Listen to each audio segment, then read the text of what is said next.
What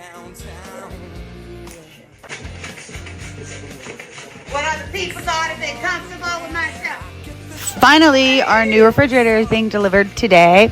So we had to take the old one out and it didn't work. It was broken. It had nasty stuff on the floor.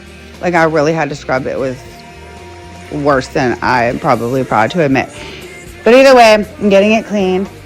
And this is what my family has to deal with. I'm either singing or dancing, whatever. And should we have probably got the new refrigerator after we worked on the kitchen? Yeah, but we needed a new refrigerator. Like, the situation that I've been using is too many fridges stacked on top.